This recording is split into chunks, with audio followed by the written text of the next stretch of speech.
अब आगे मिहिर रीति को लेकर बेडरूम लेकर जाता है और उसे बेड पर रख देता है। वही रीति मिहिर और बहुत ही सेडक्टिव वे में देख रही थी। मिहिर कहता है, रीति अगर तुम ऐसे ही मुझे देखती रहोगी तो मैं बिल्कुल भी अपने आप पर कंट्रोल नहीं कर पाऊंगा। रीति जब ये सुनती है तो वो ब्लश करने लगती है और कहती है, तो किसने कहा है आपको खुद को रोकने के लिए। मिहिर फिर रीति के ऊपर आता है और उसके लिप्स पर अपने लिप्स को रखता है और उन्हें धीरे से किस करता है। रीति मिहिर के लिप्स को जब फील करती है तब वह अपनी आइज़ को बंद कर लेती है। मिहिर फिर धीरे धीरे करके रीति के लिप्स को सक करना शुरू कर देता है। रीति भी अपने हाथों को मिहिर के हेयर्स में डालती है और तभी मिहिर उस किस को और डीप कर देता है। मिहिर और रीति काफ़ी देर तक एक दूसरे को ऐसे ही किस करते रहते हैं। रीति को मिहिर काफ़ी दिनों के बाद ऐसे किस कर रहा था तो रीति को और अच्छा लग रहा था। मिहिर रीति को बहुत ही ज़्यादा अग्रेसिव किस करने लगता है। मिहिर पूरी तरह से मेल्ट हो जाता है और वह अपने आप को बिल्कुल भी नहीं रोक पाता। मिहिर धीरे धीरे करके रीति के नाइट सूट के पेंट को निकाल देता है और फिर वह रीति को देखता है। रीति ने अभी भी शर्ट पहनी हुई थी लेकिन उसका जो पेंट था वो निकल चुका था। मिहिर रीति को देखता है और बोलता है, आई एम सॉरी मैं ये। रीति मिहिर की ओर देखती है और कहती है, कोई बात नहीं, मैं जानता हूँ आप कर सकते हो। मिहिर कहता है, लेकिन रीति तुम्हें हर्ट होगा और तुम प्रेग्नेंट हो। रीति कहती है, नहीं मैं चाहता हूँ प्लीज़ हस्बैंड। मिहिर जब रीति के मुंह से ये वर्ड सुनता है तो फिर कैसे रोक सकता है हमारा मिहिर। मिहिर कहता है, ओके, लेकिन फिर वह एकदम से रुक जाता है और कहता है, सॉरी मुझे लगता है हमें यह नहीं करना चाहिए। रीति जब ये सुनती है तो वह गुस्से से मिहिर को देखने लगती है और कहती है, तो आप सच में कुछ नहीं करोगे? और अगर कुछ करना नहीं था तो मेरे कपड़े क्यों उतारे? मिहिर कहता है, अरे वो भूल गया था ना इसलिए हो गया। रीति उसको खा जाने वाली नज़र से देखती है और कहती है, मैं समझ गई। मिहिर कहता है, क्या समझ गई कि मैं सही बोल रहा हूँ? रीति कहती है, नहीं मैं ये समझ गई कि अब आप मुझसे प्यार ही नहीं करते क्योंकि अब मैं मोटी हो गई हूँ ना।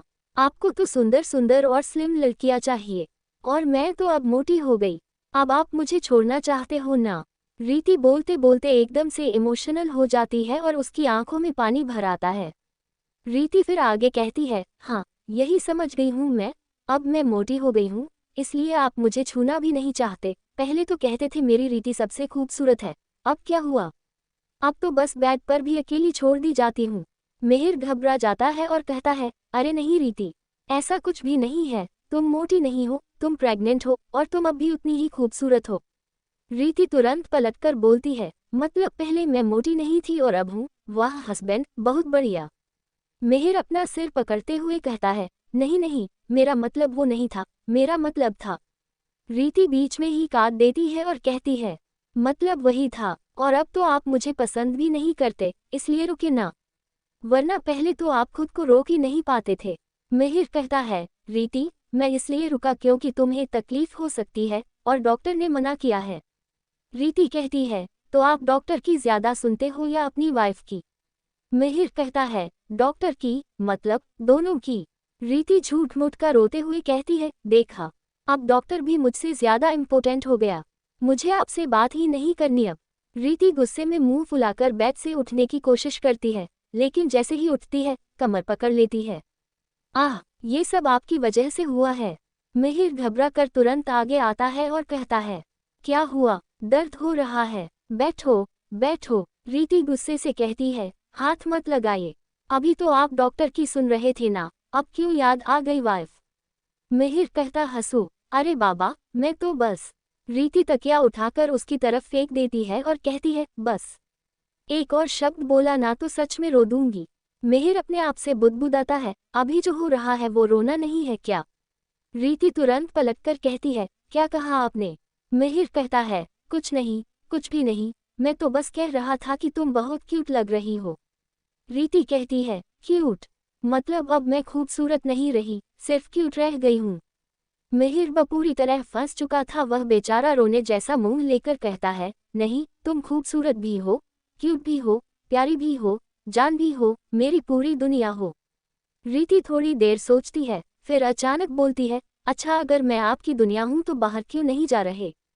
मिहिर कहता है, कहाँ? रीति उंगली दरवाजे की तरफ दिखाते हुए कहती है, वहाँ, बाहर, अभी, इसी सेकंड। मिहिर कहता है, पर रीति, रीति बेड से उठकर उसे हल्के हल्के धक्के मारते हुए कहती है, निकलो निकलो, डॉक्टर के साथ रहो, उसी से शादी कर लेना। मिहिर कहता है, अरे सुनो तो, मैं बाहर कैसे सोगा। रीति कहती है, जैसे मन करे वैसे सोना, बस अभी आप यहाँ से निकालो, नहीं तो मैं दादाजी को बोल दूंगी आप बोल रहे हैं कि अब तुम्हारे साथ नहीं रहना। अभी के अभी निकलो घर से। मिहिर जैसे ही उसकी इस बात को सुनता है उसका मुंह बन जाता है और वह कहता है, हाँ ठीक है, बाहर ही जा रहा हूँ, क्योंकि कौन सा दादाजी मेरे बात पर विश्वास करेंगे। अब आगे मिहिर फिर बाहर निकल जाता है क्योंकि वह जानता था कि अगर उसने अभी रीति की बात नहीं मानी तो उसके लिए प्रॉब्लम हो जाएगी। क्या कि दादाजी की वो चाहती हैं। यूं तो मिहिर के घर में काफी सारे कमरे थे, लेकिन वह अदर रूम में न जाकर हॉल के काउच पर लेट जाता है और तभी उसको रणधीर की याद आ जाती है और वो तुरंत अपनी जगह से खड़ा हो जाता है और कहता है, ये मेरी बहन के रूम में क्या कर रहा है। इसकी बहन रूम से बाहर निकल दी है और ये मेरी बहन के रूम में सो रहा है, इस साले को मैं तो छोड़ूंगा नहीं। वह ये सोचकर श्रेया के रूम के बाहर जाता है और जैसे ही नोक करने के लिए हाथ आगे बढ़ता है तो गेट अपने आप खुल जाता है क्योंकि रणधीर ने रूम को लॉक ही नहीं किया था। मिहिर फिर अंदर झांक कर देखता है तो रणधीर काउच पर सो रहा होता है। ये देखकर भी मिहिर को चैन नहीं मिलता है क्योंकि उसके मन में तो ये था अगर वो बेडरूम में नहीं सो सकता है तो किसी और को भी नहीं सोने देगा। मिहिर दबे पांव आगे बढ़ता है और रणधीर को जगाने के लिए हाथ बढ़ाता ही है कि तभी पीछे से एक आवाज आती है, आप यहाँ क्या करने जा रहे हो। मिहिर बिना पीछे देखे दांत पीसते हुए कहता है, इस साले को रूम से बाहर निकालने। रीति जैसे ही ये सुनती है उसकी आंखें एकदम बड़ी हो जाती हैं और वह गुस्से से कहती है, क्या मेरे भाई को। मिहिर अब पलटकर कहता है, हाँ, अगर मैं बेडरूम में नहीं सो सकता तो ये भी चैन से नहीं सोएगा। वह इतना बोलते बोलते रोक जाता है। तभी रीति गुस्से से कमर पर हाथ रखकर कहती है, वाह, मतलब अब बदला मेरे भाई से लिया जाएगा। मिहिर कहता है, नहीं बेबी, मेरा मतलब ये नहीं था, मैं तो बस ये बोल रहा था अभी इनकी शादी नहीं हुई है तो ये श्रेया के रूम में कैसे सो सकता है। रीति मिहिर की बात सुनती है और फिर अगले ही पल रोने लगती है। उसके रोने की आवाज़ सुनकर रणधीर की भी नींद खुल जाती है और वह इतनी रात को उन दोनों को अपने सामने देखकर हैरान रह जाता है और वह धीरे से कहता है, तुम दोनों यहाँ पे। और रीति, क्या हुआ, तुम रो क्यों रही हो। रीति रोते हुए कहती है, रो नहीं तो और क्या करो, आपको पता है मेरा साथ बहुत बड़ा धोखा हुआ है। मिहिर कहता है, धोखा किसने दिया। रीति रोते हुए कहती है, आपने दिया। और किसने। मिहिर हैरान होकर कहता है, क्या, लेकिन अब ये मैंने कब कर दिया, वैसे सच बताओ मैंने किया क्या है। रीति रोते हुए कहती है, आपने मुझसे शादी नहीं की।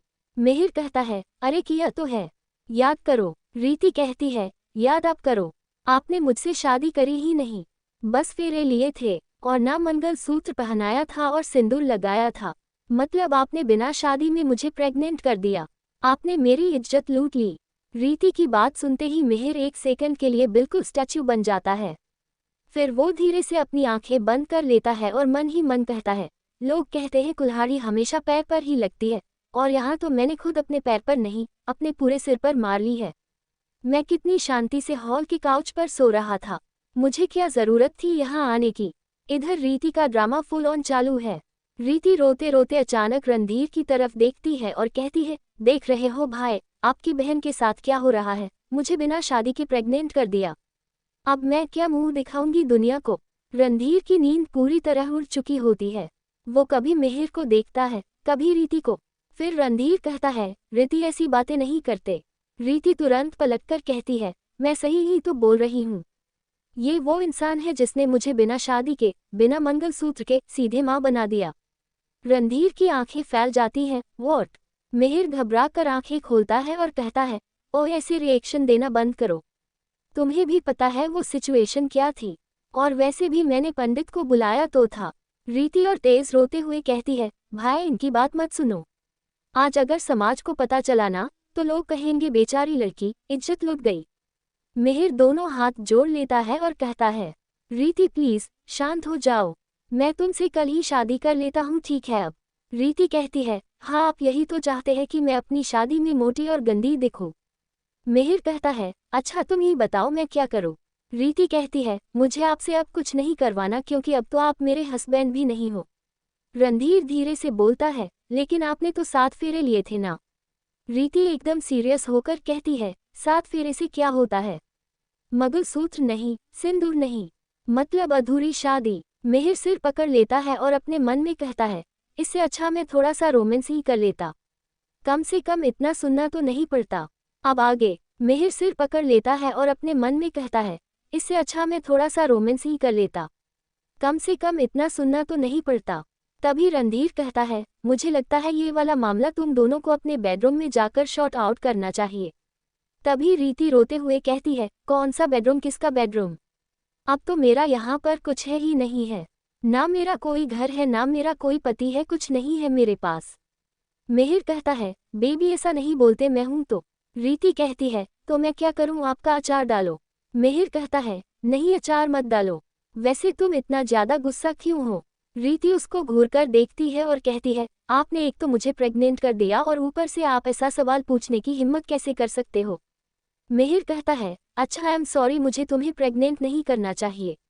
रीति उसकी इस बात को सुनकर और जोर जोर से रोने लगती है, कहती है, मतलब आप ये बोलना चाहते हैं कि आप मुझे प्रेग्नेंट करना ही चाहते थे, वह बस गलती से हो गई मैं, मतलब आप मुझसे प्यार नहीं करते? मिहिर रणधीर की तरफ रोनी सूरत बनाकर देखने लगते हैं, जैसे बोल रहा, भाई मदद कर दो मेरी। तभी रणधीर मिहिर का हाथ पकड़ता है और उसे रूम से बाहर निकलते ही कहता है, मेरी प्रिंसेस काफी मुश्किल से सही है, मैं नहीं चाहता तुम दोनों के झगड़े की वजह से वह उठ जाए, इसलिए इस रूम बाहर होकर तुम्हें जो करना है वह करो।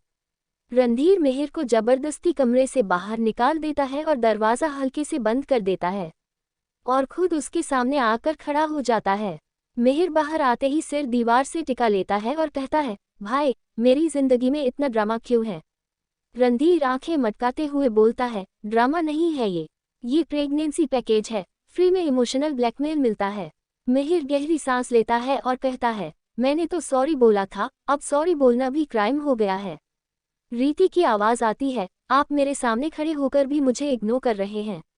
मैं तो यहाँ पर आपको लेने के लिए आई थी, लेकिन अब मैं आपको बिल्कुल अपने साथ नहीं ले जाने वाले, इतना बोलकर अपने रूम में जाती है और जोर से दरवाज़ा बंद कर देती है। इधर मिहिर झट से सीधा खड़ा हो जाता है और कहता है, देखा, मैंने कुछ किया भी नहीं और इल्ज़ाम फिर भी मेरे ऊपर। रणधीर हंसी रोकते हुए बोलता है, अब चुपचाप जाओ और मनाओ, लेकिन दिमाग लगाकर, वरना आज तुम सोफे पर सोओगे। मिहिर डरते हुए कहता है, सोफा? भाई वो भी तो मेरा ही घर है। रणधीर कंधा थपथपाता है और कहता है, घर तुम्हारा है, पर इस वक्त पावर उसकी है। मिहिर कहता है, हाँ आज मुझे यहीं पर सोना है, तो चलो मैं वहीं पर जाकर सो जाता हूँ। Next morning. मिहिर अपनी गहरी नींद में सो रहा होता है, तभी उसे गेट खोलने की आवाज़ सुनाई देती है, जिसके चलते वह जैसे तैसे करके अपनी आंखें खोलता है और जब अपने सामने की तरफ देखता है तो उसके सामने मोहित और प्रिया खड़े होते हैं, जो अभी अपने दोस्त के घर से आए थे। मोहित मिहिर को ऊपर से नीचे तक देते हुए कहता है, तुम यहाँ पर सो रहे थे? मिहिर उसकी बात सुनकर अपने मन में कहता है, मैं फंस गया। वह अभी सो रहा होता है कि तभी उसे अपने कंबल में कुछ हिलता हुआ महसूस होता है।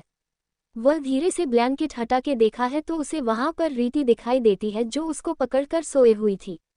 रीति को अपने पास सोता हुआ देखकर वह हैरान हो जाता है और अपने मन में कहता है, जब इसे मेरे साथ ही सोना था तो मुझे रूम में सुला लेती, रूम से बाहर निकालने की क्या जरूरत थी? तभी प्रिया कहती है, मिहिर तुमने बताया नहीं, तुम यहाँ पर क्यों सो रहे हो? मिहिर उसकी बात सुनकर उसकी तरफ देखता है और कहता है, अरे वो रीति को रूम में नींद नहीं आ रही थी तो इसलिए मैं उसे यहाँ पर लेकर आ गया। मोहित कहता है, लेकर आ गया या उसने तुम्हें रूम से बाहर निकाल दिया? मिहिर उसकी बात सुनकर उसे गुस्से से देखता है और कहता है, सब तुम्हारी तरह नहीं होते हैं, समझे? मुझे अच्छे से आता है अपनी वाइफ का संभालना, और देखो वो मेरे बगल में ही सो रही है। इतना बोलकर वह रीति के फेस से ब्लैंकेट को हल्का सा हटा देता है। रीति को मिहिर के पास देखकर मोहित का मुंह बन जाता है, क्योंकि उसने सोचा था रीति ने इसे बाहर निकला हुआ और वह उसके मजे लेगा, क्योंकि हमारा बेचारा मोहित पहले ही अपनी बीवी का शिकार होकर यहाँ पर सो चुका था। मिहिर फिर रीति को अपनी गोद में उठता है और एक मेज से दोनों सोफे को अलग करने के लिए कह देता है, क्योंकि वह दोनों बड़े बड़े सोफों को एक में चिपका कर उसे बेड बना सोया था। और फिर वह रीति को लेकर बेडरूम में चला जाता है, इसलिए जाकर हम बेड पर अच्छे से सुला देता है और फिर उसे ब्लैंकेट से करके उसके पास बैठ जाता है और उसके फेस को टच करते हुए कहता है, सोते हुए कितनी मासूम लग रही है, लेकिन उठने के बाद जंगली बिल्ली बन जा रही है। हर वक्त मेरा मुंह नाचने को तैयार।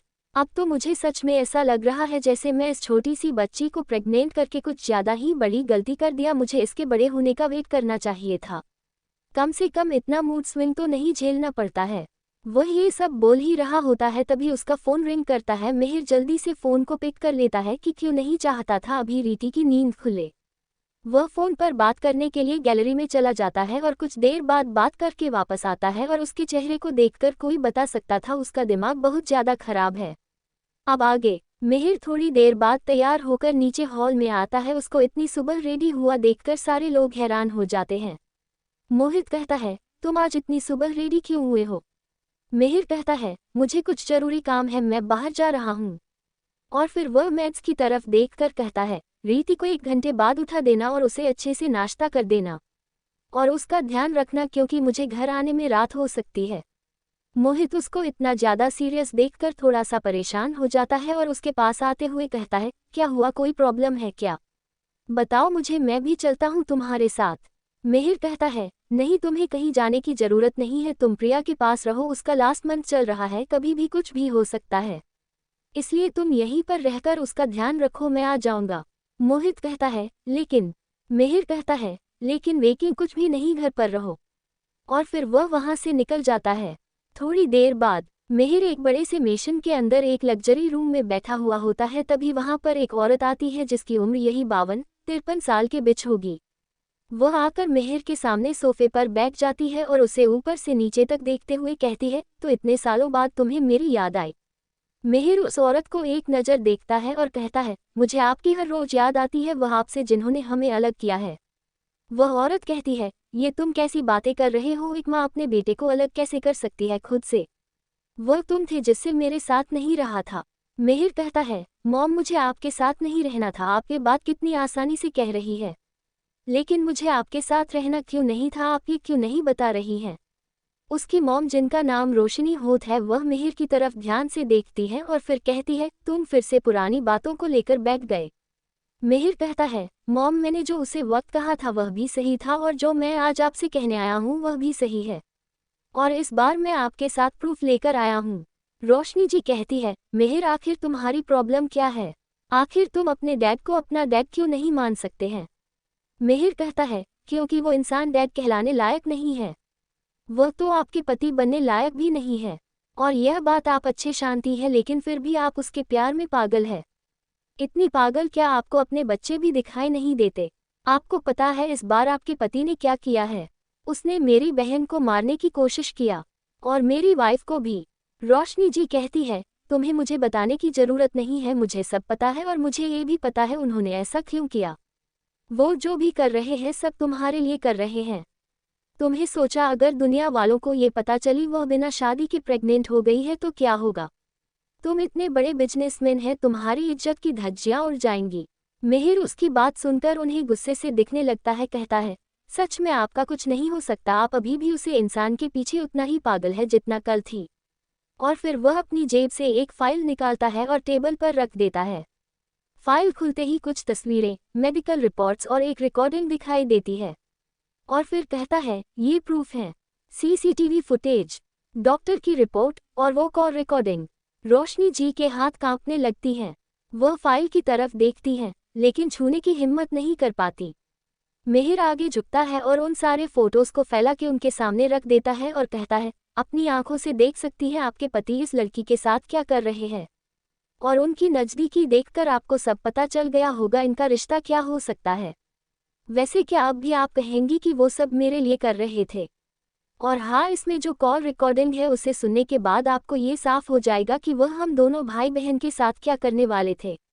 वैसे मॉम, आपके पास अभी भी टाइम है, संभल जाए।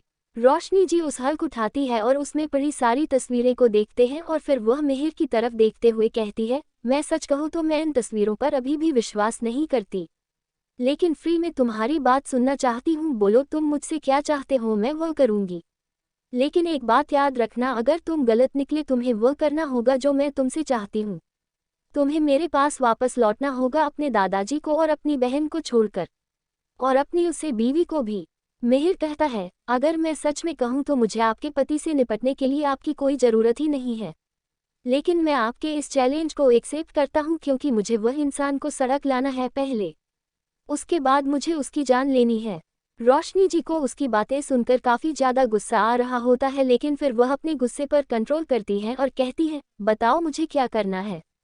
मिहिर फिर उनको अपना सारा प्लान समझाना है और फिर कुछ पेपर्स देकर वहां से निकल जाता है। रात का समय, रोशनी जी अपने बेडरूम में बैठी हुई होती है और तभी वहां पर अनुराग जी इंटर करते हैं और कहते हैं, माय लवली वाइफ, तुम यहाँ पर क्या कर रही हो? तुम्हें तो इस वक्त नीचे होना चाहिए था ना। रोशनी जी स्माइल करते हुए कहती है, मैं यहाँ पर आज इसलिए हूँ क्योंकि मैं तुम्हें सरप्राइज देना चाहती थी। रोशनी जी स्माइल करते हुए कहती है, मैं यहाँ पर आज इसलिए हूँ क्योंकि मैं तुम्हें सरप्राइज देना चाहती थी। अब आगे अनुराग जी कहते हैं, सरप्राइज? वो भी मुझे आज कुछ है क्या? रोशनी जी कहती है, नहीं आज कुछ है तो नहीं, लेकिन क्या मैं तुम्हें ऐसे सरप्राइज नहीं दे सकती? अनुराग जी कहते हैं, अरे नहीं नहीं, मेरा मतलब यह नहीं था। तुम्हारा जो मन करे वह कर सकती हो। और फिर वह अपने मन में कहते हैं, पता नहीं अब इस औरत के दिमाग में क्या चल रहा है, कहीं इसे मेरे और उस लड़की के रिलेशनशिप के बारे में पता तो नहीं चल गया। नहीं, ऐसा नहीं हो सकता, और अगर ऐसा कुछ है भी तो मैं बहाना बना दूंगा, क्योंकि इस औरत को कैसे पता है वह लड़की मिहिर की गर्लफ्रेंड हुआ करती थी, तो बोल दूंगा मुझे मदद लेने आई थी। वह ये सोच रहे होते हैं तभी रोशनी जी अपने पास से बहुत सारी फाइल निकालकर उनके सामने रख देती है। अनुराग जी डरते हुए उन कागज को देखते हैं, कहते हैं, यह क्या है? रोशनी से कहती है, प्रॉपर्टी के पेपर्स में सोचूं इन्हें मैं तुम्हारे नाम कर दूं। वैसे भी हमारी शादी के कितने साल हो गए और तुमने इतने सालों में मुझे आज तक कुछ नहीं मांगा है, बस तुमने वह सब किया है जो मैं चाहती थी। और वाइफ होने की नाते मेरा भी कुछ फर्ज बनता है, इसलिए ये सारी प्रॉपर्टी मैं तुम्हारा नाम करती हूँ, ताकि तुम हमारे बिजनेस को और अच्छे से आगे बढ़ा सको। अनुराग जी जब उनकी बातों को सुनते हैं तो बहुत ही ज़्यादा खुश हो जाते हैं और अपने मन में कहते हैं, 30 सालों से इंतजार कर रहा हूँ मैं इस दिन का। फाइनली अब सब कुछ मेरा होने वाला है, अब मुझे मेरी आज़ादी मिलने वाली है।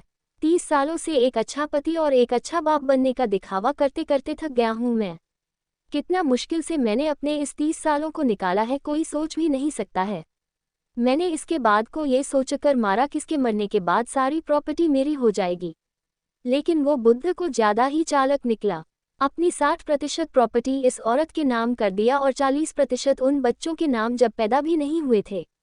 लेकिन अब मैं लाइफ में सब कुछ सही होने वाला है, 60% प्रॉपर्टी अब मेरी होने वाली है, और इसके बाद वो 40% प्रॉपर्टी में अपने नाम करवा ही लूँगा। वह मनी मनी है। सब सोकर काफ़ी ज़्यादा खुश हो रहे होते हैं तभी रोशनी जी कहती है, क्या हुआ?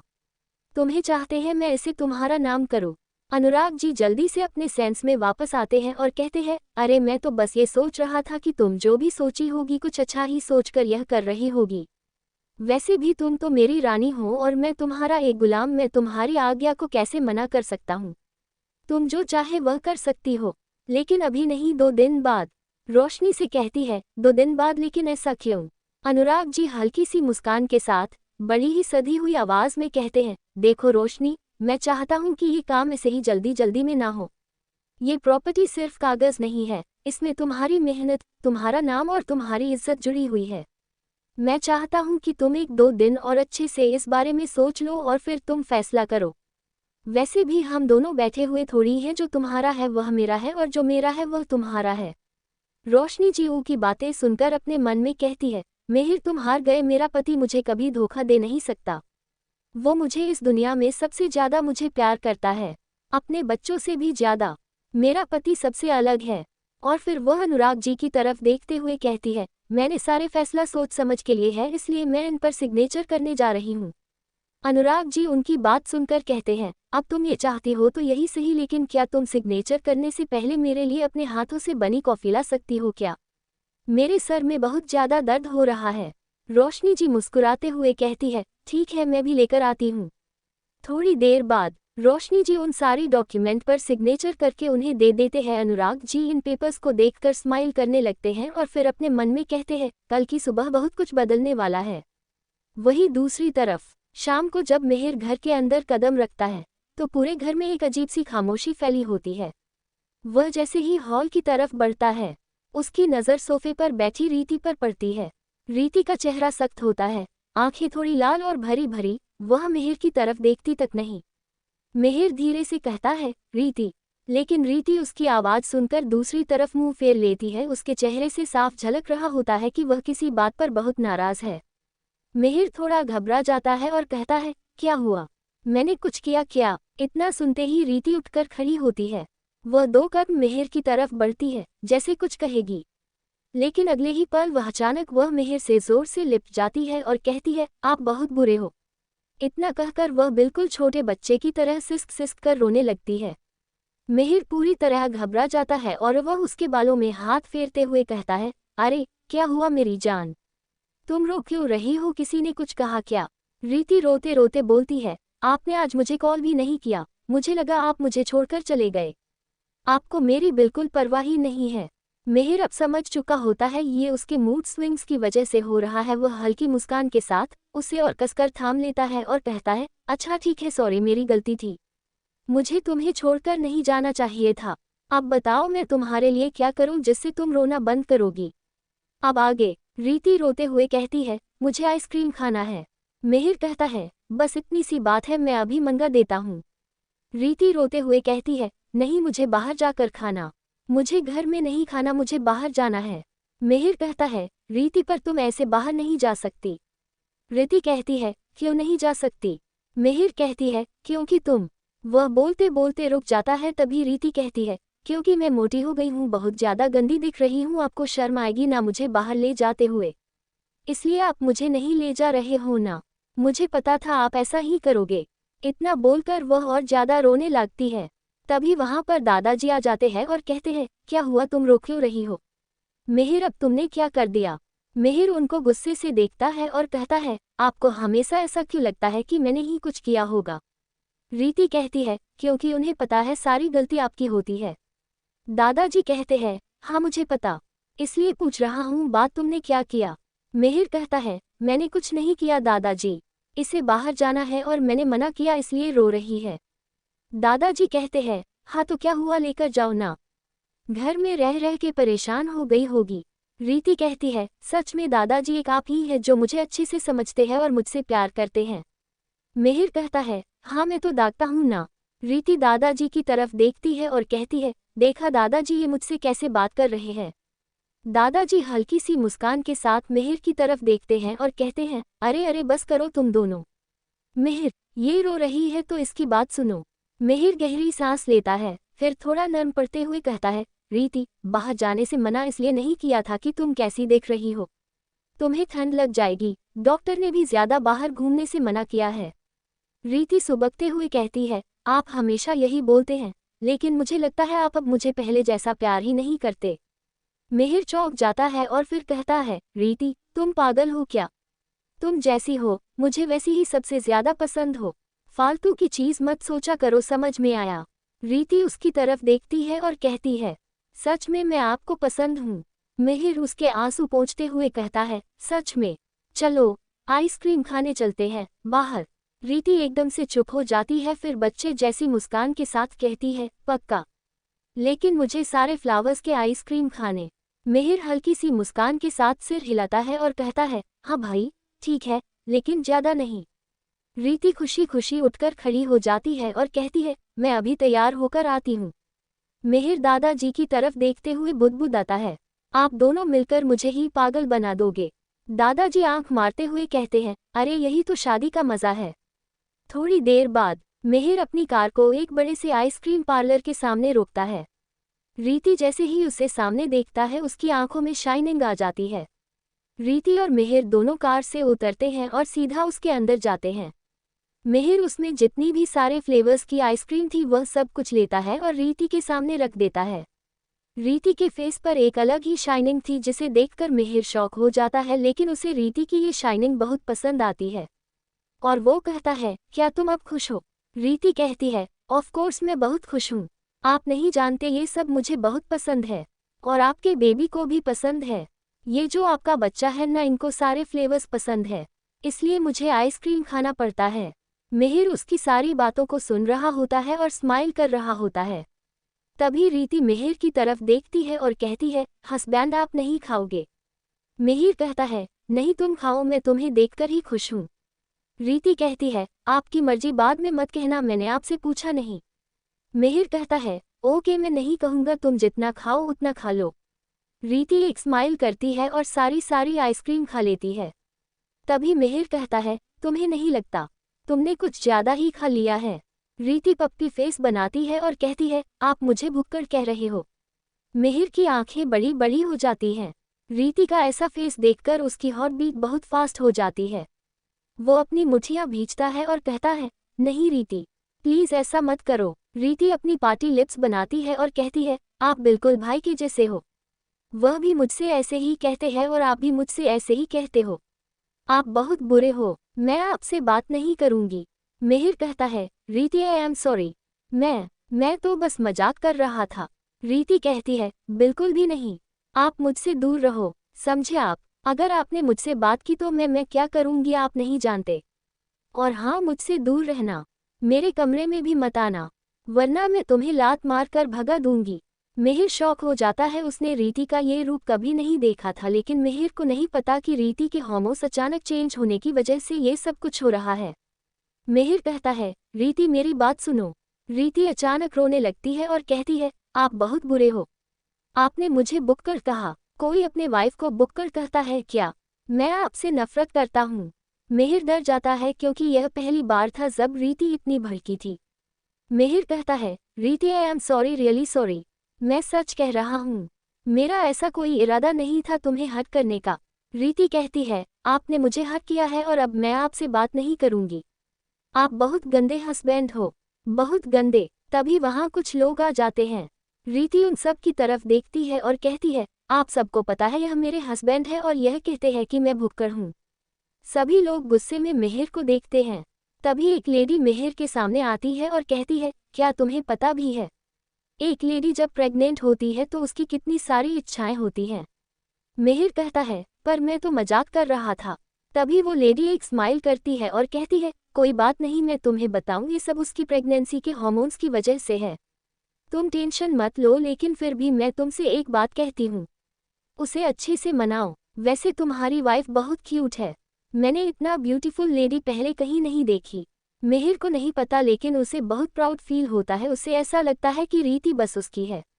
मिहिर एक स्माइल करता है और रीति के पास जाता है। अचानक वो रीति का फेस अपने दोनों हाथों में पकड़ लेता है। रीति की आंखें बड़ी बड़ी हो जाती हैं। फिर मिहिर कहता है, आई एम सॉरी, मुझे माफ कर दो, मैं वादा करता हूँ मैं फिर नहीं कहूँगा ऐसा कभी भी, और तुम्हें से कभी यह नहीं कहूँगा कि तुम भुक्कड़ हो। तुम जितना खाना चाहती हो उतना खा सकती हो, मैं कुछ नहीं कहूँगा, इस बार मुझे माफ कर दो। रीति एक स्माइल करती है और कहती है, सच में? मिहिर कहता है, प्रॉमिस। रीति कहती है, ठीक है, मेरा हस्बैंड बहुत अच्छा है और अब वो मुझे खाने के लिए नहीं डांटेगा, अब आप सब जा सकते हैं। मिहिर की आंखें एक पल में तो बड़ी हो जाती है और फिर वो कहता है, ओ गॉड, कितनी जल्दी इसका मूड स्विंग होता है।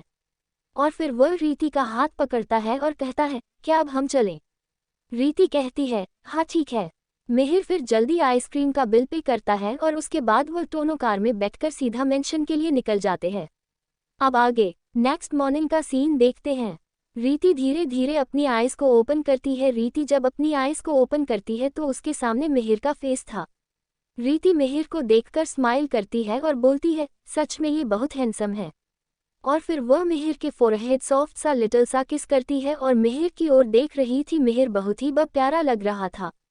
रीति उसको देखती है और कहती है, सच में मुझे तो पता भी नहीं था कि मैं इतनी लकी हूँ कि मुझे इतना हैंडसम और ब्यूटी हस्बैंड मिला है। God thank you so much इन्हें मेरे पास भेजने के लिए, मेरी लाइफ को इतना ब्यूटीफुल बनाने के लिए। फिर वो उनके हाथों को दूर करती है अपने आप से और फिर बेड से उठती है और शोरूम की ओर जाती है। फिर वो अपने आप को अच्छे से क्लीन करती है, यानी कि अपना फेस वगैरह हाथ वगैरह अच्छे से वॉश करती है, शावर लेती है और बाहर आती है। रीति ने बाथरोब पहना हुआ था और उसमें रीति की बेली शो हो रही थी, जो कि अब काफ़ी राउंड राउंड और बड़ी बड़ी हो गई थी। बाहर आने के बाद रीति जल्दी से क्लोजर से अपनी क्लॉथ को निकालती है और फिर उन्हें पहनने लगती है। रीति लूज शर्ट जो थी उसे तो पहन लेती है, उसकी बटन्स को भी बंद कर लेती है, लेकिन फिर उसकी पैट की बारी आती है। रीति के लिए मिहिर ने काफ़ी सारे ट्राउज़र और लूज शर्ट ला दी थी ताकि वह उसे कंफर्टेबल होकर पहन सके। रीति अपने ट्राउज़र को देखती है, फिर अपने आप को देखती है क्योंकि वह नीचे नहीं झुक सकती थी अपनी बेली की वजह से। रीति फिर मिहिर को देखती है जो कि अभी बहुत ही प्यारे तरीके से सो रहा था। रीति फिर वही ड्रेसिंग टेबल पर जाकर बैठ जाती है, अपने हेयर्स को बनाने लगती है। मिहिर भी कुछ देर के बाद अपनी आईज को ओपन करता है। मिहिर अपने हाथों को इधर उधर करता है रीति को ढूंढने के लिए, लेकिन रीति तो वहां थी ही नहीं। मिहिर फिर उठता है और इधर उधर देखता है। मिहिर की नजरें सीधा रीति पर जाती है जो ड्रेसिंग टेबल पर बैठी हुई थी और अपने हेयर्स को सुखा रही थी। मिहिर रीति को देखता है। रीति बहुत ही प्रेटी लग रही थी। मिहिर के फेस पर स्माइल आ जाती है। मिहिर फिर उठता है और जाकर पीछे से रीति को हक कर है और बोलता है, गुड मॉर्निंग बेबी। रीति मिहिर के हैंड्स को फील करती है, तब उसकी फेस पर स्माइल आ जाती है और बोलती है, गुड मॉर्निंग हस्बैंड, कैसे हो आप उठ गए। मिहिर बोलता है, हाँ गुड मॉर्निंग, और वो जल्दी से रीति के लिप्स पर उसे एक सॉफ्ट किस करता है। रीति उसको खुद से फिर दूर करती है और कहती है, मुझे। मिहिर बोलता है, हाँ री क्या हुआ।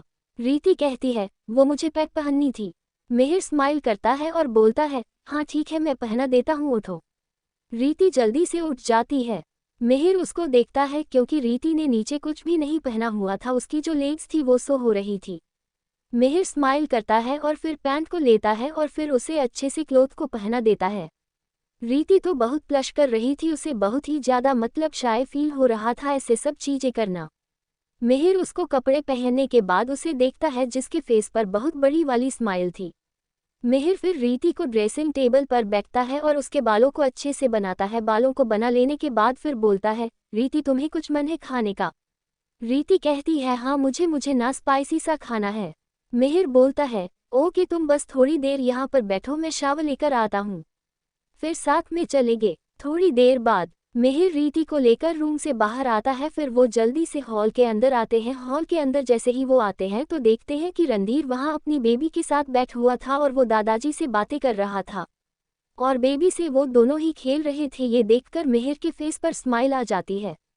वही श्रेया, प्रिया और मोहित भी बैठे हुए थे और वह भी बातें कर रहे थे, बेबी के साथ खेल रहे थे। ये सब देखकर ना मिहिर को ऐसा लग रहा था कि हाँ आज उसकी फैमिली कंप्लीट हो गई है, उसे बहुत खुशी थी।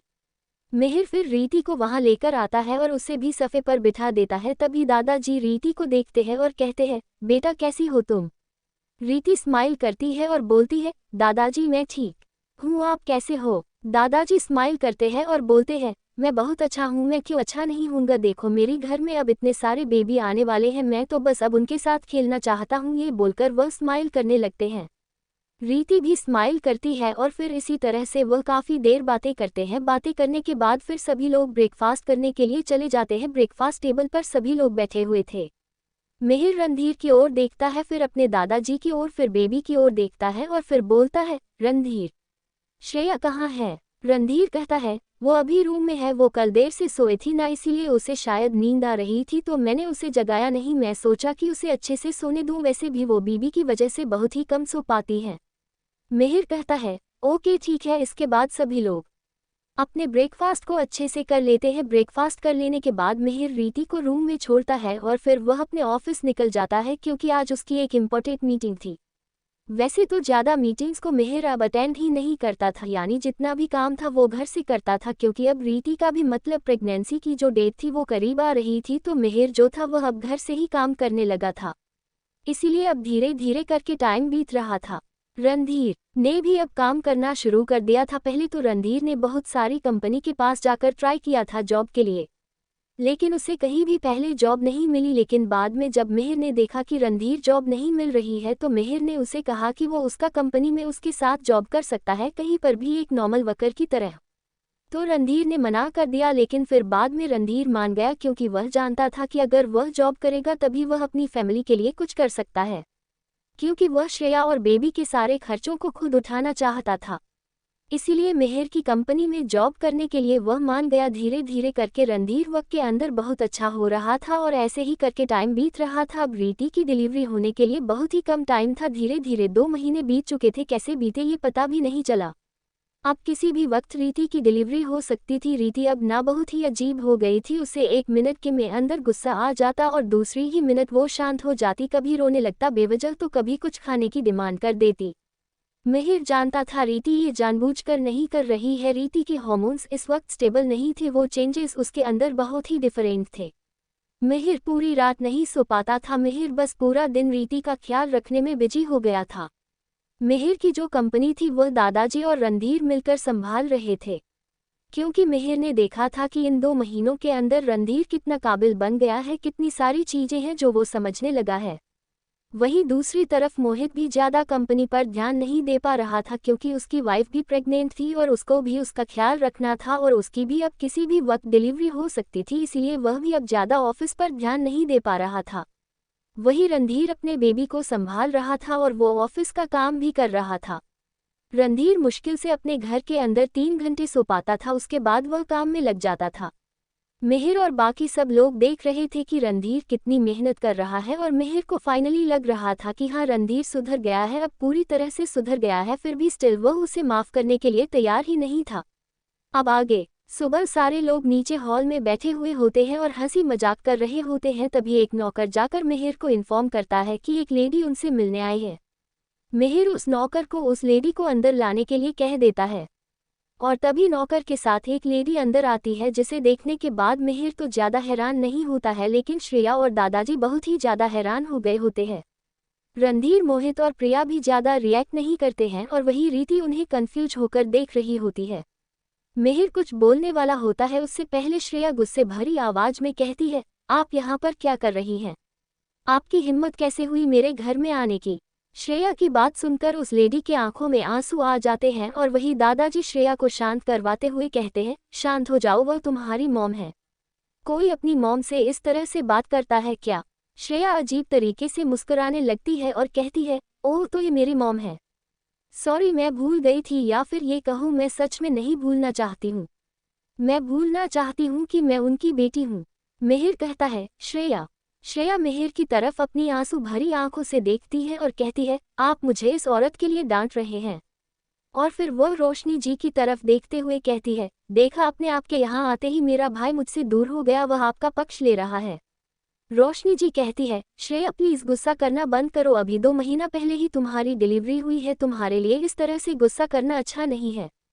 तुम चाहती हो ना मैं यहाँ से चलिए? ठीक है, मैं यहाँ से जा रही हूँ, तुम शांत हो जाओ। श्रेया चिल्लाते हुए कहती है, बंद करिए ये झूठा दिखावा करना कि क्या आपको मेरी फिक्र हो रही है? वैसे आप यहाँ पर आई क्यों हैं? क्या आपको आपके पति की सच्चाई पता चल गई, या फिर उसे इंसान ने आपके घर से निकाल दिया? श्रेया और कुछ बोलने वाली होती है कि तभी मिहिर रणधीर से कहता है, इसे रूम में लेकर जाओ। श्रेया कहती है, मैं क्यों जाऊँ, यह मेरा घर है, आप इनसे बोलिए ये यहाँ से जाए। मुझे घुटन हो रही है इन्हें आपके सामने देखकर। ये क्या करने आए हैं यहाँ पर? मिहिर श्रेया को गुस्से से देखता है और कहता है, श्रेया, मैंने कहा अपने रूम में जाओ, मतलब जाओ। श्रेया जब मिहिर को इतने गुस्से में देखती है तो वह वहां से उठती है और रोते हुए अपने रूम की तरफ भाग जाती है। वहीं रणधीर भी उसके पीछे चला जाता है। हॉल में कुछ पल के लिए सन्नाटा छा जाता है। रीति अब भी कुछ समझ नहीं पा रही होती। प्रिया की भौहें सिकुड़ी हुई थी और मोहित चुपचाप सब देख रहा था।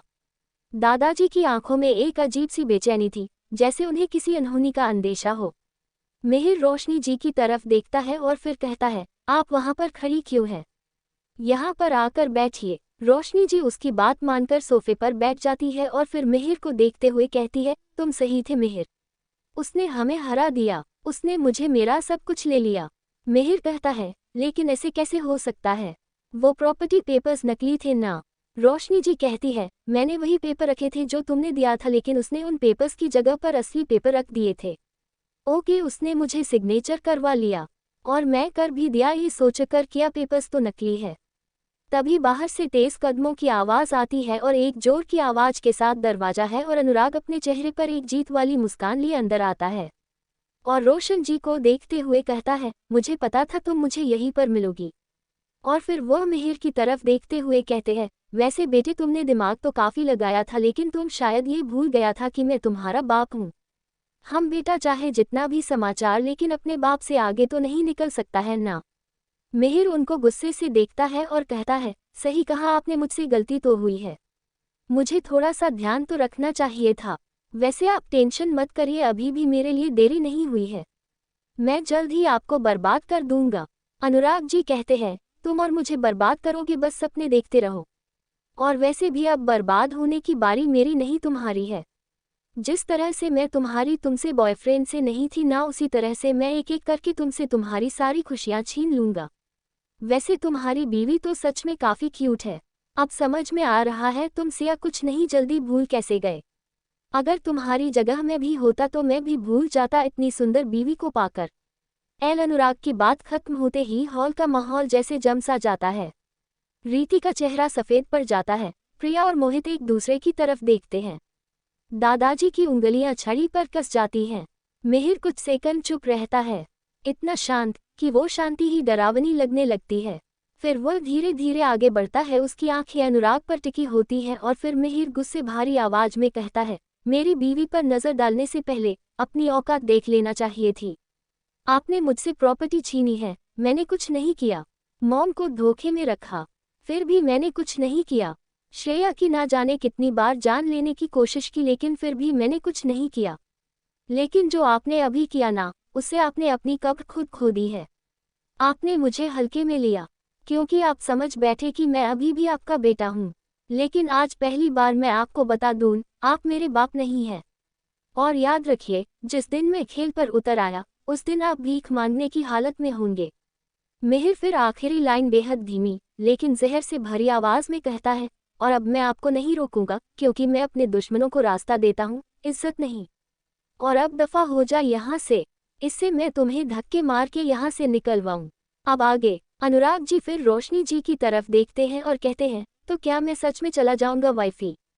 वैसे देखो ना तुम्हारा बेटा मेरे बारे में कैसे बोल रहा है, क्या तुम इसे ऐसे ही बोलते दोगी मेरे बारे में? क्या अब तुम मुझसे प्यार नहीं करती?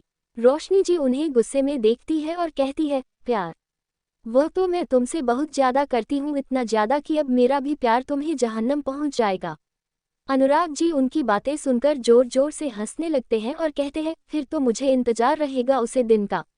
वैसे अगर तुम्हारा बेटा घर से निकाल देता है तो प्लीज़ मेरे पास मत आना क्योंकि अब मैं अपनी नई वाइफ को लाने जा रहा हूँ अपने घर में, और उसे तुम्हें देखकर बिल्कुल भी अच्छा नहीं लगेगा। वह अभी इतना बोल ही रहे होते हैं कि तभी दादाजी उन्हें खींचकर एक थप्पड़ लगा देते हैं और कहते हैं, मेरे घर में खड़े होकर गंदगी फैलाने की कोई ज़रूरत नहीं है, मेरे घर से बाहर निकालो। और क्या कहा तुमने? वो रोते हुए तुम्हारे पास जाएगी।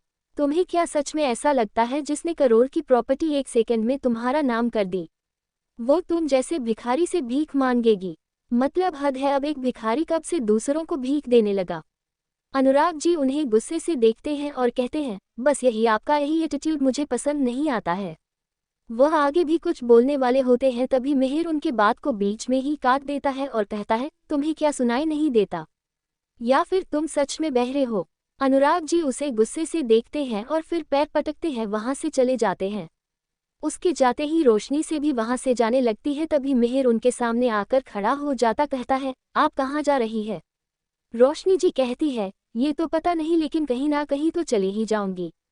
मिहिर उनका हाथ पकड़ लेता है और कहता है, आपको कहीं पर जाने की जरूरत नहीं है, ये घर भी आपका है, आप यहाँ पर आराम से रह सकती हैं। रोशनी से कहती है, नहीं ये तुम्हारा है, इससे तुमने अपनी मेहनत से बनाया है, अब मैं यहाँ पर रहने लायक नहीं हूँ। मिहिर कहता है, मॉम मैं जानता हूँ आपको बुरा लग रहा है कि आपने गलत किया मेरे और श्रेया के साथ, और सच कहूँ तो मुझे भी पहले आपकी इस हरकत पर गुस्सा आता था, लेकिन फिर मुझे धीरे धीरे समझ में आने लगा कि जब इंसान प्यार में होता है ना तो वह गलत सही का मतलब भूल जाता है और वह उस इंसान के लिए हर एक चीज़ करने लगता है जो वह इंसान उससे करवाना चाहता है। बस आपके साथ यही हो रहा था। आपने जो किया वो गलत था, मैं ये नहीं कह रहा कि वो सही था, लेकिन आप मेरी माँ हैं और माँ की जगह कोई नहीं ले सकता, ये भी उतना ही सही है जितना ये सही है कि आप गलत थी।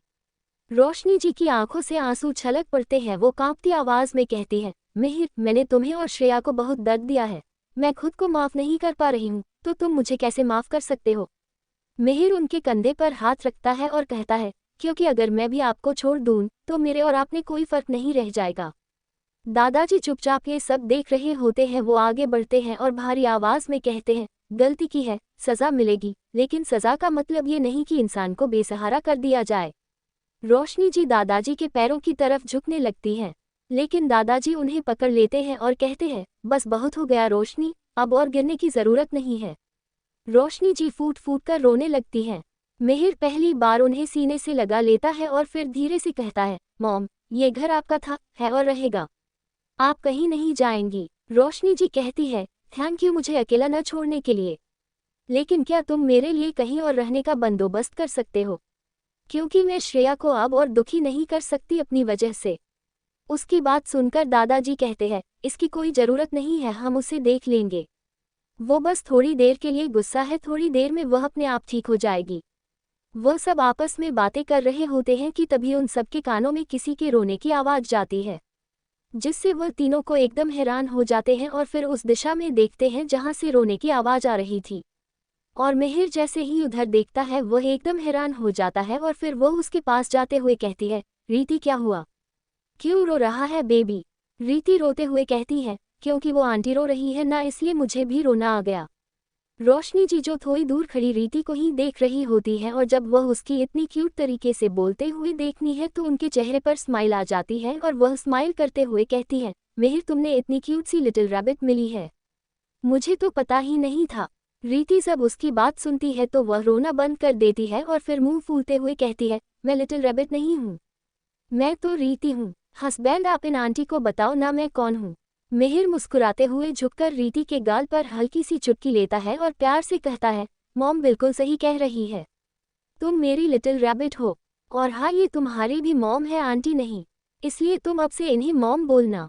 रीति कहती है, हाँ वो तो ठीक है, लेकिन मैं अब आपसे बात नहीं करती, मैं आपसे गुस्सा हूँ। मिहिर कहता है कि अब मैंने क्या कर दिया तुम्हारा, कि तुम्हारा गोलू मोलू गाल हमेशा फुला हुआ क्यों रहता है। अब आगे हमें 2 दिन के बाद का सीन दिखाया जाता है। रीति अपने रूम में बैठी हुई थी, तभी वह देखती है कि उसके हाथ में जो टॉय था वह नीचे गिर गया है। रीति उठती है और टॉय उठाने के लिए झुकती है, लेकिन तभी अचानक वह जोर से चिल्ला उठती है। मिहिर जो वहीं बैठा हुआ था, जैसे ही वह रीति की चीख सुनता है घबराकर उसकी तरफ आता है और कहता है, रीति क्या हुआ? रीति रोते हुए कहती है, मेरे पेट में बहुत दर्द हो रहा है, मुझे बहुत डर लग रहा है। मिहिर कहता है, क्या? रीति घबरा कर दोहराती है, हाँ मुझे बहुत पेन हो रहा है, मेरे लोअर पार्ट में बहुत ज़्यादा दर्द हो रहा है, मुझे बहुत डर लग रहा है। मिहिर कहता है, 1 मिनट रुको। मिहिर जल्दी से रीति को अपनी गोद में उठाता है और रूम से बाहर निकलते हुए जोर जोर से चिल्लाने लगते हैं, डॉक्टर डॉक्टर डॉक्टर। वहीं मौजूद डॉक्टर आवाज़ सुन लेते हैं और आते हुए पूछते हैं, सर क्या हुआ? मिहिर घबराकर कहता है, देखिए क्या हुआ है इसे। डॉक्टर जांच करते ही चौंक जाते हैं और कहते हैं, ओ माय गॉड, इन्हें तो लेबर पेन शुरू हो गया है, जल्दी से इनकी डिलीवरी करवानी होगी, प्लीज़ इन्हें अंदर लेकर आइए। मिहिर भागते हुए रीति को लेकर उस टेम्पररी हॉस्पिटल की तरफ ले जाता है जो वहीं बना हुआ था। अंदर पहुंचते ही रीति जोर जोर से चीखने लगती है। मिहिर देख रहा था कि रीति कितने दर्द में है, वह उसके लिए कुछ भी नहीं कर पा रहा था। डॉक्टर कहते हैं, सर प्लीज़ आप बाहर जाइए। रीति तुरंत मिहिर का हाथ पकड़ लेती है और रोते हुए कहती है, नहीं प्लीज़ आप मत जाइए, मुझे बहुत डर लग रहा है। मिहिर उसे संभालते हुए कहता है, रीति कुछ नहीं होगा, मैं हूं ना तुम्हारे साथ। रीति फिर कहती है, नहीं प्लीज़ आप मत जाइए। मिहिर कहता है, रीति मैं यही हूँ, तुम्हारे पास ही रहूँगा, प्लीज़ चिंता मत करो। मिहिर डॉक्टर की ओर देखता है और कहता है, सर प्लीज़ मुझे यहाँ रहने दीजिए। डॉक्टर कहती हैं, सर प्लीज़ समझिए, हम इन्हें कुछ भी नहीं होने देंगे, हमने कहा ना सब ठीक हो जाएगा, लेकिन प्लीज़ आप बाहर चले जाए वरना हम सही से डिलीवरी नहीं करवा पाऊंगी। मिहिर रीति को देखता है और कहता है, रीति प्लीज़ संभाल लो खुद को, मैं हूं ना तुम्हारे पास। रीति रोते हुए कहती है, नहीं प्लीज़। उसे बहुत ज़्यादा दर्द हो रहा था, उसकी आंखों से आंसू लगातार बह रहे थे। डॉक्टर फिर कहती हैं, सर प्लीज़ आप बाहर जाइए, हमें इनकी डिलीवरी करवाने दीजिए, अगर आप ऐसे ही रहेंगे तो इन्हें और ज़्यादा पेन होगा। मिहिर भारी आवाज़ में कहता है, ओके ओके मैं जा रहा हूँ। मिहिर आखिरी बार रीति की ओर देखता है, रीति ने उनका हाथ पकड़ रखा था। मिहिर धीरे से उसका हाथ छुड़ाता है और बाहर चला जाता है। रीति सब उसको जाते हुए देखती है तो वह और रोने लगती है, उसे बहुत ज़्यादा दर्द हो रहा था। मिहिर बाहर आकर बैठ जाता है। कुछ ही देर में सबको इन्फॉर्म कर दिया जाता है। थोड़ी ही देर में पूरे परिवार के सारे लोग वहां पहुंच जाते हैं। मिहिर ऑपरेशन रूम के बाहर बैठा था, उनकी आंखों में आंसू थे क्योंकि वह अंदर से रीति की चीखें सुन पा रहा था। उसे उस हालत में देखकर उनका दिल बुरी तरह दुख रहा था। तभी दादाजी वहां आते हैं। मिहिर उन्हें देखते ही उठता है और अपने दादाजी को गले लगा लेता है। दादाजी उसको हग करते हुए कहते हैं, बेटा चिंता मत करो, सब ठीक होगा। उसे कुछ नहीं होगा, हम सब हैं ना तुम्हारे साथ, देखना बहुत जल्दी सब ठीक हो जाएगा। फिर वे मुस्कुराते हुए कहते हैं, और ये तो बहुत अच्छी बात है, अब तुम्हारा बेबी आने वाला है।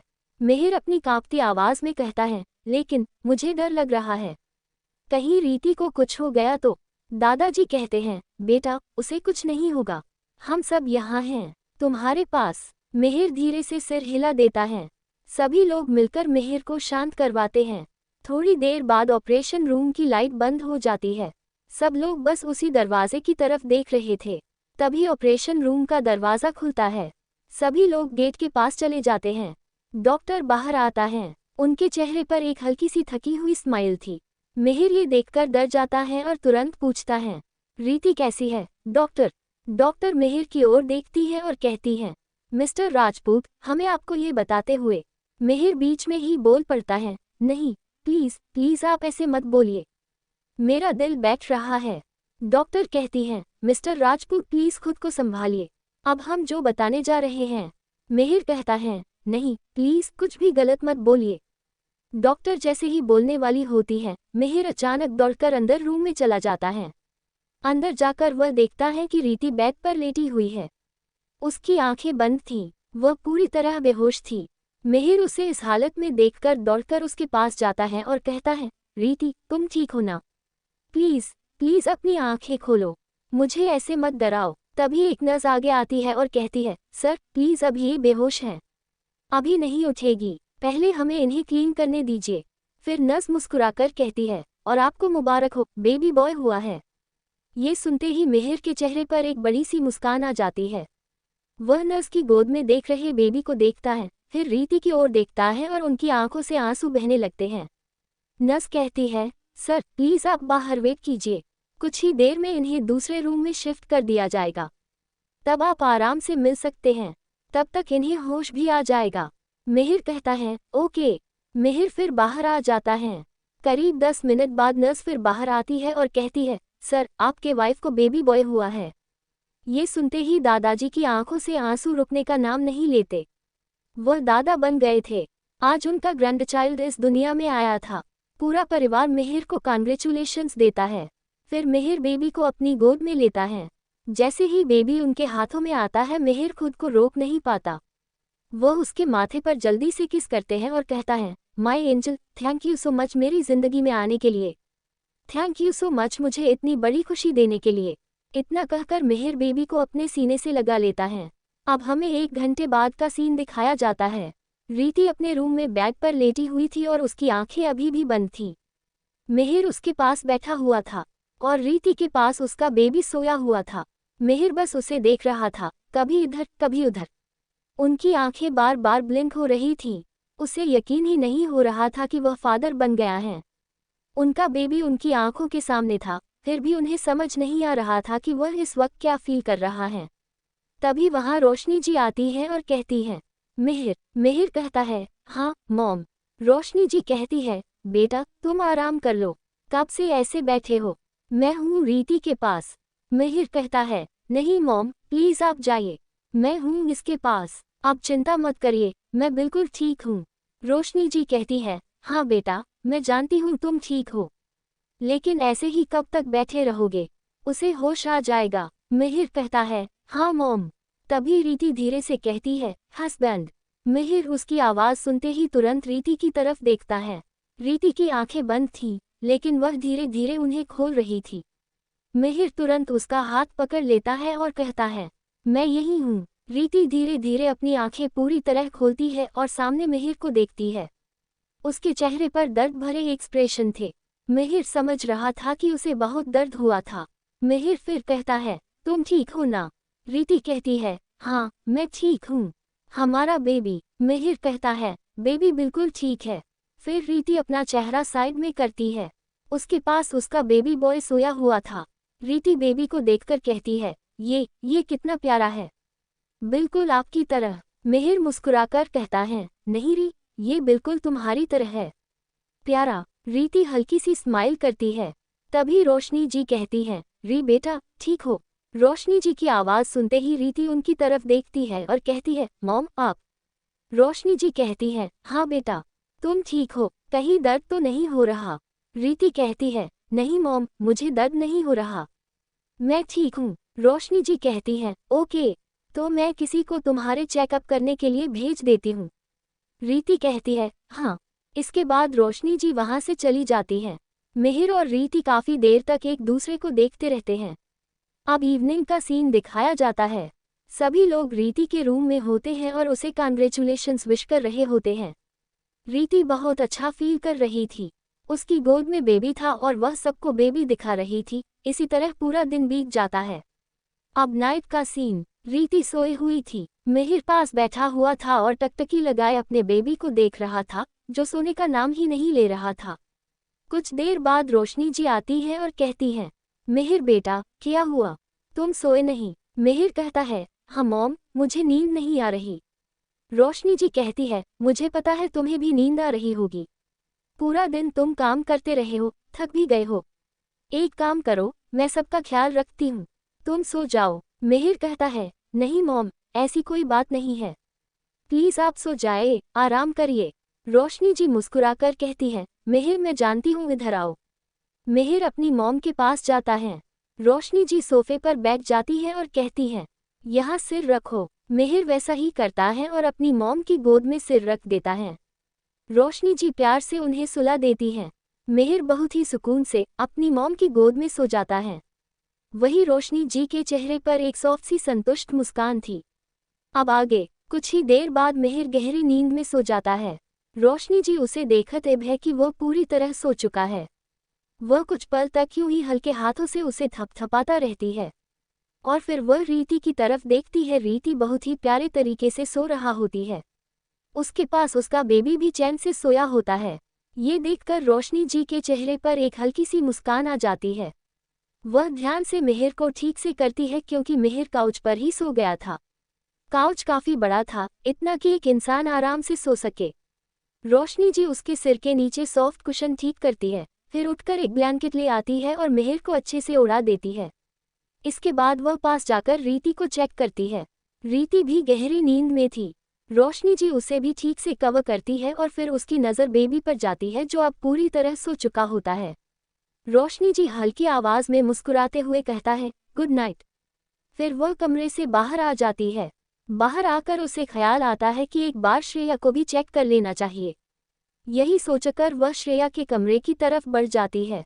कुछ ही मिनटों बाद जब वह कमरे के पास पहुंचती है तो देखती है कि रणधीर बाहर ही खड़ा है। उसकी गोद में उसकी बेबी थी और वह उसे धीरे धीरे झुला रहा था, प्यार से चुप कराने की कोशिश कर रहा था। रोशनी जी को जब रणधीर देखता है बोलता है, आंटी आप यहाँ? रोशनी हल्के स्वर में पूछती है, हाँ बेटा, तुम इतनी रात को बाहर क्या कर रहे हो?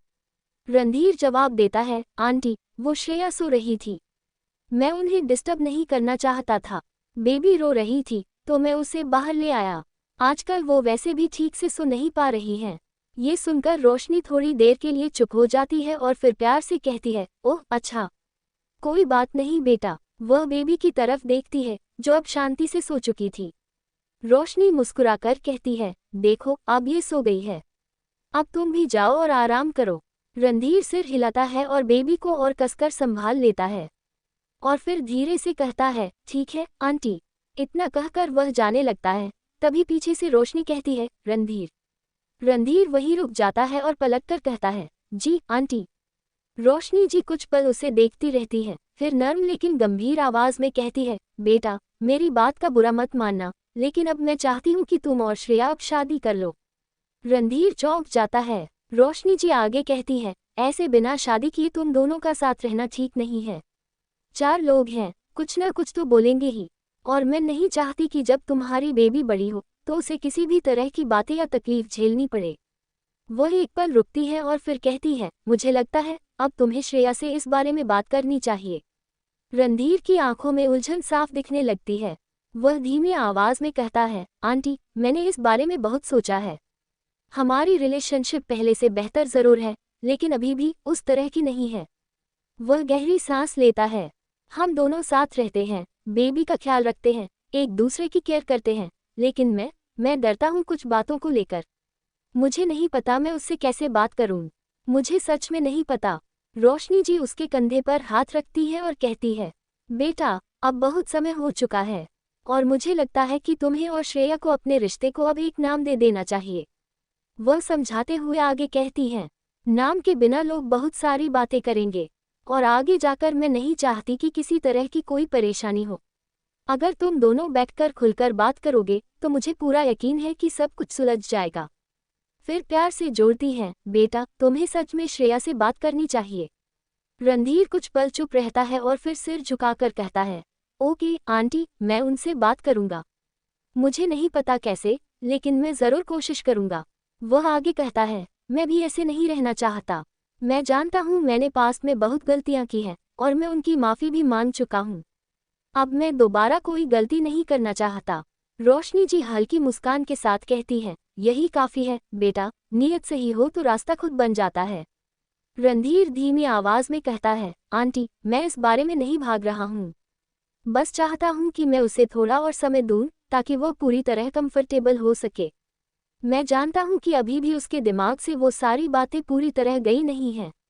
कहीं न कहीं वो अब भी उन सब चीज़ों से डरी हुई है और मैं नहीं चाहता कि वो किसी भी तरह के दबाव में आकर कोई फैसला ले।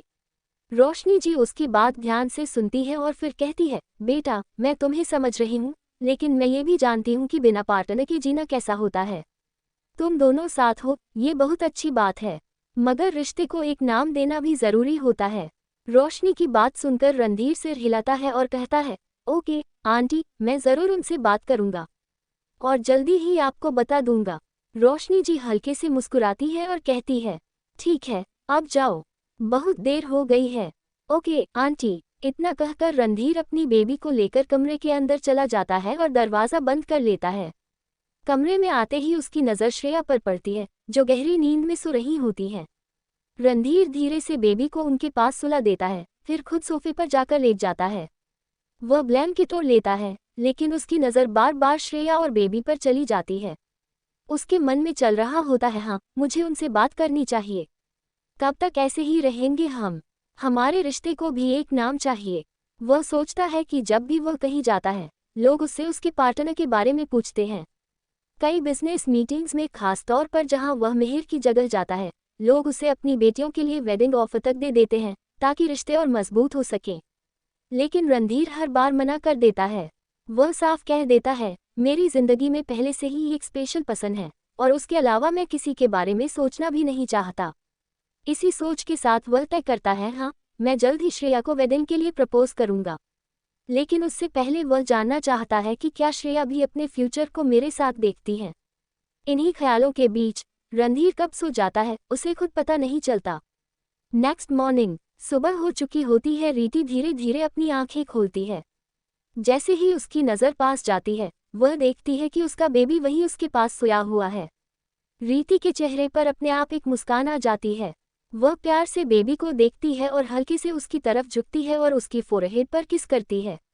और फिर वह उठती है और फ्रेश अप होती है और बाहर आती है तो देखती है कि मेहर सोया हुआ था। रीति मेहर के पास जाती है और फिर उसके फेस को देखती है। रीति मेहर को देखकर बहुत ही प्यारी सी स्माइल करती है क्योंकि मेहर सोते बहुत क्यूट लग रहा था।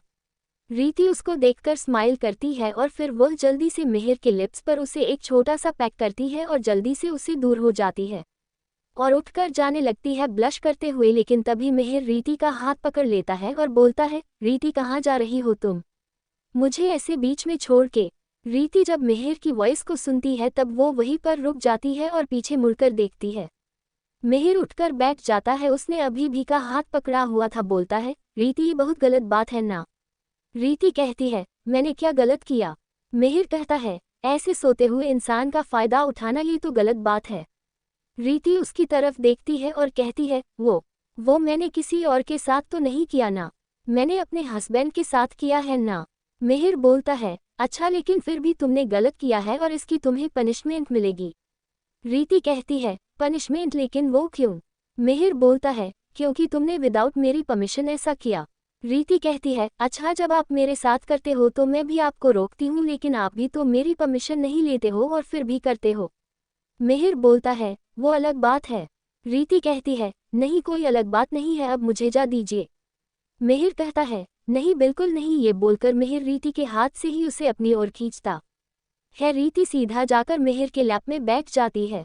रीति जब ये देखती है तब अपनी आंखों को बड़ी बड़ी कर लेती है और कहती है, ये आप क्या कर रहे हो? मिहिर बोलता है, तुम्हें पनिशमेंट दे रहा हूँ। रीति कहती है, नहीं छोड़ मुझे। ये बोलकर रीति उठने लगता है, लेकिन मिहिर की पकड़ में आने के बाद रीति कहाँ जाने वाली थी।